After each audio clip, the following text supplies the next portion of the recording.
then you get over familiar with it, then you hate the audience for laughing at it because you think you have contempt for them. How can they think that this is funny? And then you get through that wall and you get to a point where you become proud of it again, and there's a kind of professionalism kicks in, and trying to sell it again and again and try and invest in it, the feeling you had the first time you did it.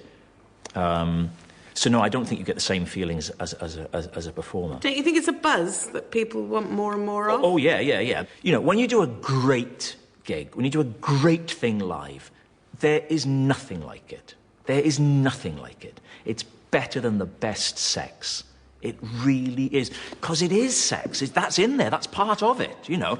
I always say that, you know, when you've done a fantastic one, you feel like Eddie Murphy and Elvis all in one.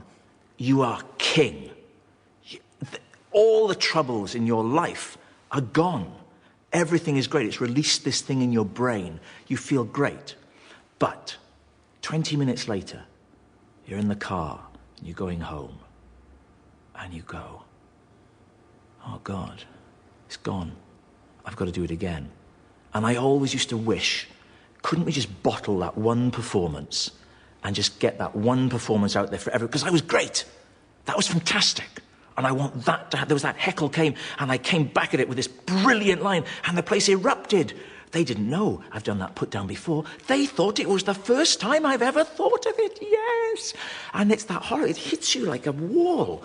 You go, I've got to do it again. And that's a horrible feeling. But there's that little window after a great performance when you are untouchable. Untouchable. So being funny makes you feel powerful? Yeah. Yeah. Does it make you feel attractive? Yes. In my case, very attractive. I can't help but notice that you got a little restless while we've been talking. That can't just be an urge to have a wee. There must be more to it than that. Don't flatter yourself. Come on, let's not play games. No, really don't flatter yourself. No, come on, let's not play games. All right, I won't flatter myself. No, let's play games. Oh, see what you're doing with me? You're pulling me in and you're pushing me away. I am. Yeah, I think it does. Yeah, because well, that's just confidence, isn't it? You know, I learned far too late in life that girls like confident men. I always thought girls liked a rather bumbling Hugh Grant sort of, I really don't know where they bugger off.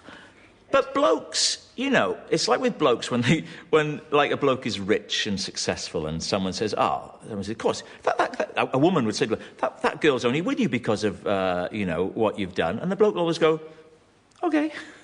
Yeah, what's the problem? We don't care. I mean, whatever it takes. And your point? Yeah, but that's true, though, because all anybody's doing in trying to attract the opposite or the same sex is use whatever they got, you know, and the people who are beautiful, gorgeous model people, they use that, you know, and people who look like me... Use that? So they use whatever we can get, you know. Do people thank you for making them laugh? Yes. Well, how do you feel about that? Oh, I love that. Well, that's one of the great things about this, is when people come up to you and they're nice to you. And I would say, generally, people come up to me, I can count on one hand the bad experiences I've had. I mean, hardly any. People come up and say such nice things. They're grateful to you. Does that embarrass you? Well, sometimes. It depends on your frame of mind and what you're doing. You know, I mean, I don't get it that much, do I? I get it a bit, and I think I get it at a rather nice level. Not enough to be an inconvenience, but enough just to be a nice sort of shot in the arm and a kind of affirmation, and you know, because of that approval thing, you know. What's not to like about somebody going, hey, genius? You know, who could not like that? Taking up none of your time, off they go. Well, thank you very much. You know, or they come along and quote bits from shows, you know. Might it matter when people aren't doing that? I think that would depend on the rest of your life and what was going on in the rest of your life. I would hope it wouldn't matter. I would hope there'd be enough in the other areas. If I could choose between having it and not having it, I'd choose to have it. Because I so far, at my level of uber achievement. Do you think it's passion-led comedy? Oh, yeah, undoubtedly. Well, it is very chilling, isn't it, to look back, get a Radio Times. You think, good God, yeah, they were huge. And now they're not so huge.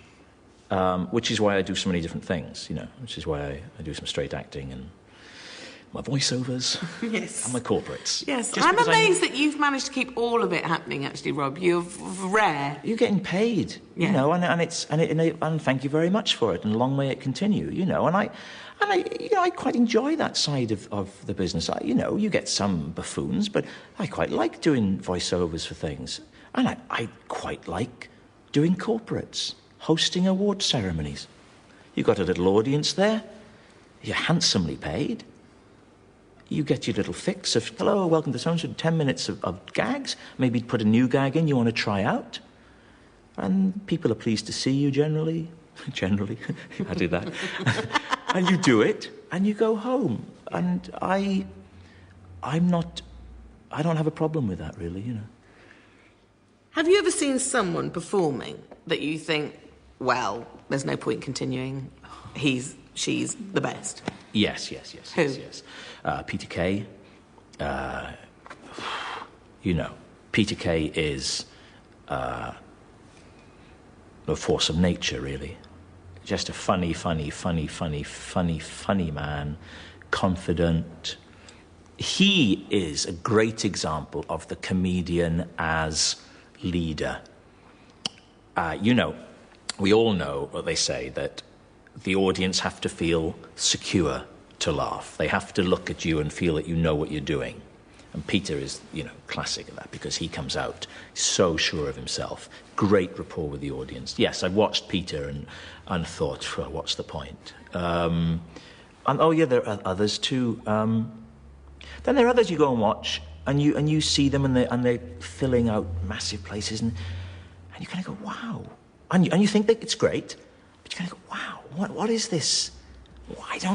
Wow, all these people. But you're just not in that tribe. It's as simple as that. It's about taste or something, isn't it? And I think I can't imagine ever drawing this many people. When I did my Keith Barrett tours, I'd play 2,000 seaters tops, generally 8 to 1,100.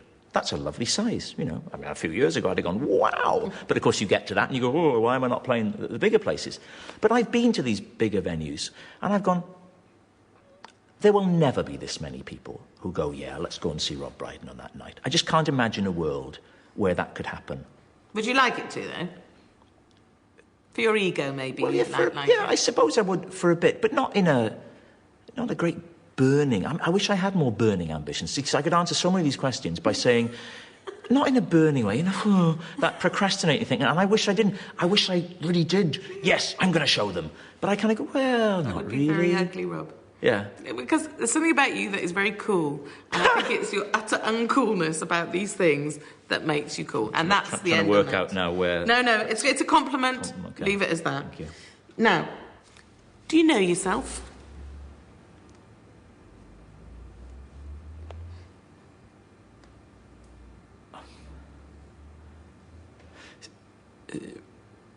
Somebody once said to me, we are judged by what we do when no one else is watching. And I said, oh God, I hope not. Comedy orchestra illusa Napoli. And Dawn's back next Tuesday night at 9. Next tonight, Tuesday Comedy continues with Rob Newman's History of the World backwards. Ta-da-da-dum, ta-da-da-dum.